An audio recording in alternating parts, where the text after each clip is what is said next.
Did you know that one of the world's most luxurious supercar brands started by making tractors?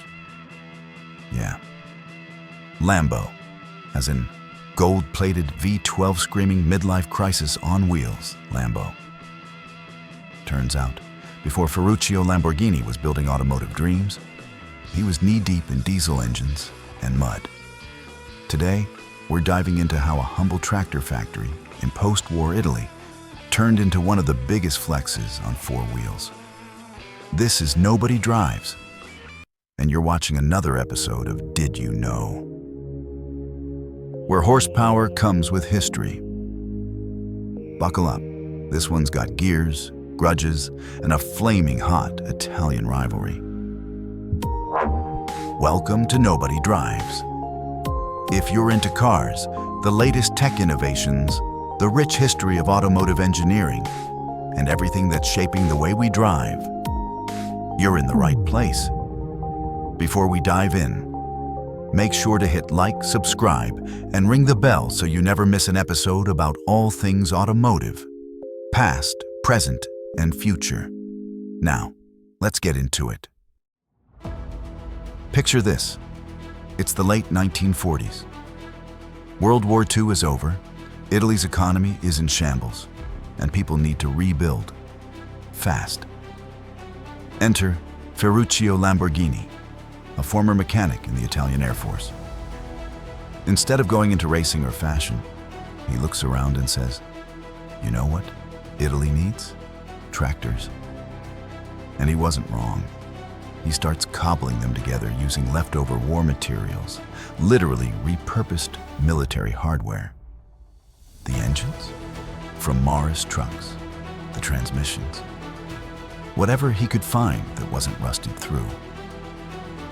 Thus, Lamborghini Trattori was born in 1948.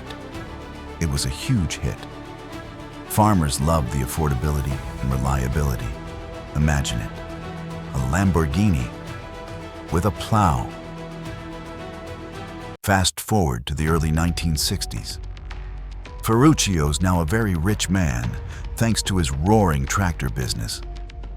And like any Italian millionaire with money to burn, he buys a Ferrari. He buys a few, actually. But something starts to bug him. His Ferraris kept breaking down. And the clutches? Always giving up like a toddler after 5 minutes of hide and seek. So, Ferruccio does what any bold industrialist would do. He marches into Enzo Ferrari's office and says, "Hey, your cars are nice, but your clutch? Pure garbage. I can build a better one." Enzo Ferrari, the man, the myth, the ego, responds with, "Stick to your tractors, farmer." Big mistake. Ferruccio leaves, slams the door, probably in very Italian fashion, and decides, screw it. I'll build my own damn sports car. Boom, 1963. Automobile Lamborghini was born. The first real Lambo wasn't a fire-breathing Countach or an Aventador with scissors for doors. It was the 1964 350 GT, a sleek, classy Grand Tourer with a 3.5-liter V12 engine designed by a former Ferrari engineer. Talk about spicy. It was built to be smoother and more road-friendly than the twitchy race-bred Ferraris. The kind of car you'd drive to Monaco, not Le Mans. It didn't take long before Lamborghini became a symbol of rebellion. You didn't buy a Lambo to blend in. You bought it to say, "I'm fast, I'm rich, and I hold grudges." Here's the twist. Lamborghini never stopped building tractors. While the car company was burning rubber and burning cash, the tractor business just kept chugging. To this day, Lamborghini Trattori is still around, now part of the same group, with brands like Deutz-Fahr and Hürlimann.